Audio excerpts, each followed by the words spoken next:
ಗೊತ್ತಾಯ್ತು ತಾನೆ ನಿನ್ ಲೆವೆಲ್ ಏನು ಅಂತ. ಶ್ರೀಮಂತರ ಕಾಲ್ಗೆ ಚಪ್ಪಲಿ ತೋಡ್ಸೋ ಕೆಲ್ಸೋಳ್ ನೀನು, ನೆನ್ಪಿರ್ಲಿ. ಈಗ ಹೋಗಿ ಬಾತಪ್ ಕ್ಲೀನ್ ಮಾಡು.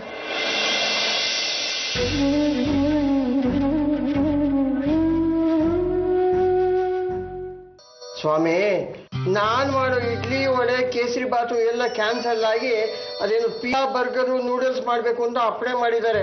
ಅವೆಲ್ಲ ನನಗೆ ಮಾಡಕ್ ಬರಲ್ಲ. ನನ್ನ ಮುಂದಿನ ಜೀವನ ಹೇಗು ಅಂತ ಯೋಚನೆ ಮಾಡ್ತಾ ಇದ್ದೀನಿ. ನಾಗರಾಜ ನೋಡಿ ಅವಳಿಗೆ.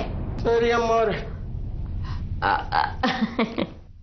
ಸೀನು, ರಶ್ಮಿ ಪುಟ್ಟಿಗೆ ನಮ್ಮ ದೇಶದ ತಿಗಳು ರುಚಲ್ಲ ಅನ್ಸುತ್ತೆ. ಅವಳಿಗೆ ಪಿಜ್ಜಾ ಬರ್ಗರು ಇವೆಲ್ಲ ಅಭ್ಯಾಸ ಆಗಿರುತ್ತೆ. ಅಭ್ಯಾಸ ಆಗಿದ್ರೆ ಬದಲಾಗ್ತಾಳೆ. ಅವಳಿಗೋಸ್ಕರ ನಾವ್ಯಾಕೆ ಬದಲಾಗಬೇಕು? ನಮಗೋಸ್ಕರ ಅವಳು ಬದಲಾಗಬೇಕು ಅಷ್ಟೇ. ಸೂಜಿಯಲ್ಲಿ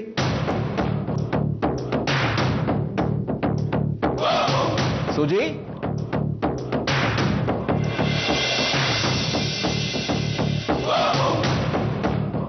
ನೀನ್ ಪ್ರತಿದಿನ ನನ್ನ ಪಕ್ಕ ಕೂತ್ಕೊಂಡೆ ಬ್ರೇಕ್ಫಾಸ್ಟ್ ಮಾಡ್ತಾ ಇದೆಯಲ್ಲ, ಇವತ್ತು ಯಾಕೆ ಬದಲಿಲ್ಲ?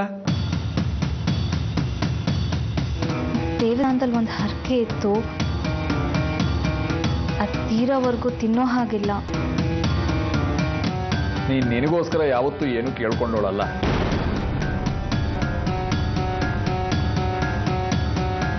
ನಿನ್ ಫ್ರೆಂಡ್ ಬರಲಿ, ಅವಳು ಬಂದ್ರೆ ನಾನು ನಿಂಗೆ ಪೂಜೆ ಮಾಡ್ತೀನಿ, ಸೇವೆ ಮಾಡ್ತೀನಿ ಅಂತ ದೇವ್ರಿಗೆ ಹೇಳಿರ್ತೀಯ.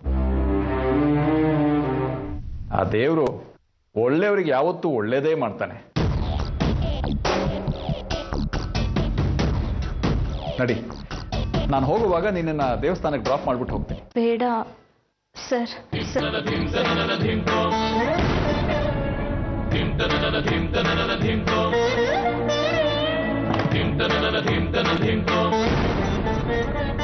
ನಿಂಗೆ ಪರವಾಗಿಲ್ಲ ಕಣೆ, ನನ್ನ ಮೊಮ್ಮಗಳು ನನ್ನನ್ನು ಮಾತಾಡಿಸ್ತಾ ಇದ್ರು ಪರವಾಗಿಲ್ಲ. ಸೂಜಿನ ಹತ್ತದಲ್ಲಿ ಇಟ್ಕೊಂಡಿದ್ದಾಳೆ. ಸೂಜಿ ಸೀನುನ ಸದನ್ನು ಹೋಗಿ ಮಾಡ್ಬಿಟ್ಟಿದ್ದಾಳೆ. ತನ್ನ ಕೆಲಸ ಎಲ್ಲ ಮಾಡಿಸ್ಕೊಳ್ತಾ ಇದ್ದಾಳೆ. ಎಷ್ಟೇ ಆದ್ರೂ ನನ್ನ ಮೊಮ್ಮಗಳಲ್ವೇ? Base base. ಎಲ್ಲಿಗೆ ಹೋಗ್ತಿದ್ದ? ದೇವಸ್ಥಾನಕ್ಕೆ.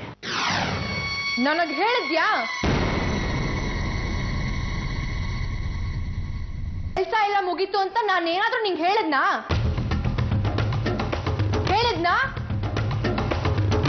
ದೇವಸ್ಥಾನಕ್ಕೆ ಹೋಗಿ ಬಂದ್ಬಿಡ್ ರಶ್ಮಿ, ಹರಕೆ ಸಲ್ಲಿಸ್ಬೇಕು.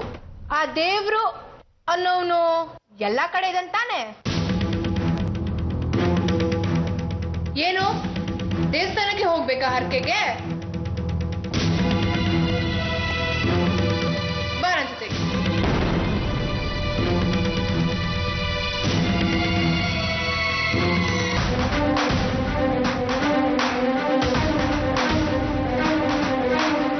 ಮನೆ ಕೆಲ್ಸದವ್ರಿಗೆ ಮನೆ ಮಾಲೀಕರೇ ದೇವ್ರು.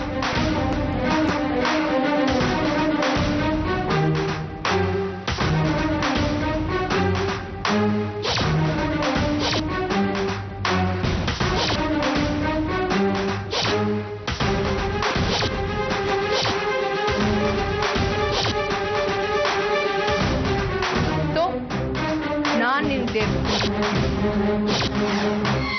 ಹಿಂಗೆ ಕೈಯಲ್ಲಿ ಕರ್ಪೂರ ಇಟ್ಕೊಂಡು ಸಂಜೆ ತನಕ ಇದೇ ಮೂಲೆಯಲ್ಲಿ ನಿಂತಿರ್ಬೇಕು, ಆಯ್ತಾ?